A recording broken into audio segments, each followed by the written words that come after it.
mayoritas masyarakat Arab adalah beragama paganisme atau penyembah benda-benda langit, dan patung dimaknai sebagai perwujudan benda-benda langit tersebut. Hal yang demikian tidak terjadi bagi orang Badui, karena orang Badui pada masa jahiliyah hanya memiliki sedikit pengetahuan tentang agama. Mereka tidak terlalu antusias terhadap agama, bahkan boleh dibilang tidak peduli terhadap nilai-nilai yang bernuansa religius atau spiritual. Penerimaan mereka terhadap agama hanya didasari oleh penghormatan terhadap tradisi yang ada. Buktinya adalah sulit ditemukan sedikit gambaran tentang pengabdian sejati orang Badui kepada dewa-dewa pada masanya. Namun, ada juga orang Badui yang tertarik kepada agama paganisme, walaupun jumlahnya sedikit. Di antaranya adalah orang Badui yang sering datang ke kota Hijaz untuk melakukan dagang, barter, terutama pada masa gencatan senjata, yakni 4 bulan yang disucikan. Akhirnya mereka terbiasa dengan kepercayaan orang-orang perkotaan yang mayoritas menyembah berhala. Kemudian mereka melakukan ritual kepercayaan di sekitar Ka'bah dan menyembelih kurban. Unta dan domba merupakan hewan persembahan utama di kota Makkah, dan keduanya disembelih di atas batu yang dianggap sebagai berhala atau aktar persembahan. Gencatan senjata di bulan suci mencakup bulan Zulqa'dah, Zulhijjah, Muharram, dan Rajab.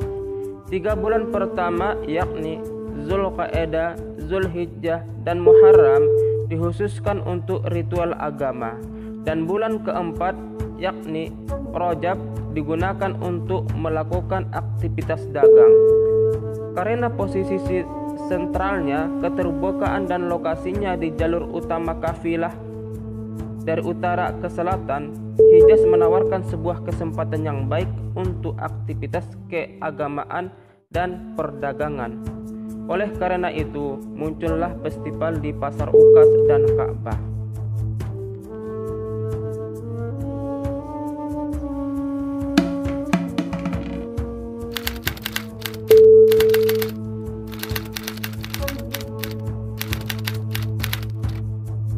Mayoritas orang Badui yang ada di Hijaz menganut kepercayaan animisme, atau kepercayaan bahwa setiap benda di bumi ini memiliki roh.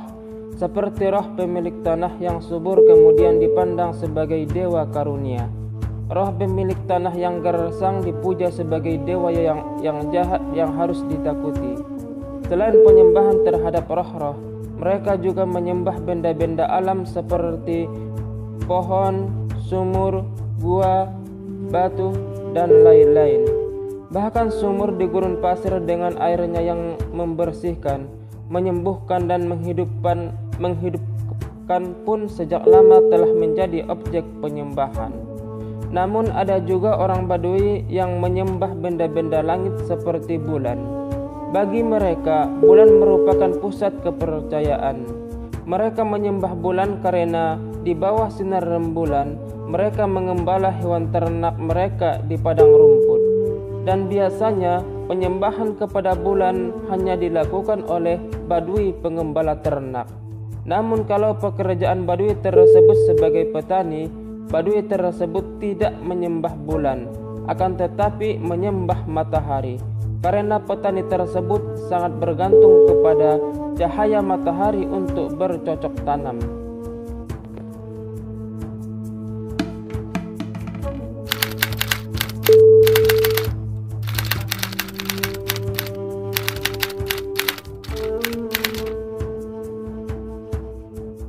Agama masyarakat Hijaz perkotaan yang populasinya hanya 17% adalah menyembah benda-benda langit, seperti penyembahan terhadap Lata, Uzza, dan Manat, yang digambarkan sebagai 3 perempuan Allah. Lata yang berasal dari kata ilahah yang berarti Tuhan perempuan.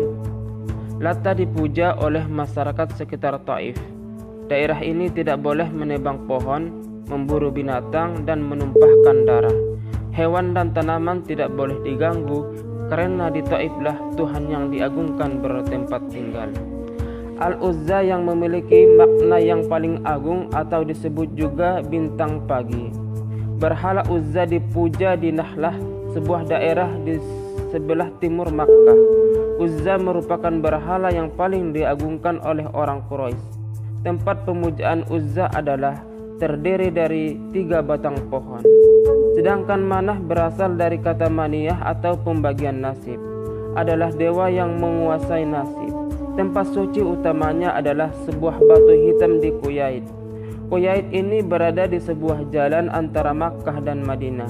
Dewa nasib ini sangat populer di kalangan suku Aus dan Hajraj. Dewa lainnya adalah Hubal yang berarti roh, yang merupakan dewa tertinggi di Ka'bah. Dipresentasikan dalam bentuk manusia. Di samping patung Hubal disediakan busur yang dilengkapi dengan anak panah yang digunakan untuk mengundi nasib oleh para peramal. Namun pada saat penaklukan kota Makkah oleh Nabi Muhammad SAW, berhala Hubal mengalami nasib yang sama dengan berhala yang lainnya, yakni dihancurkan.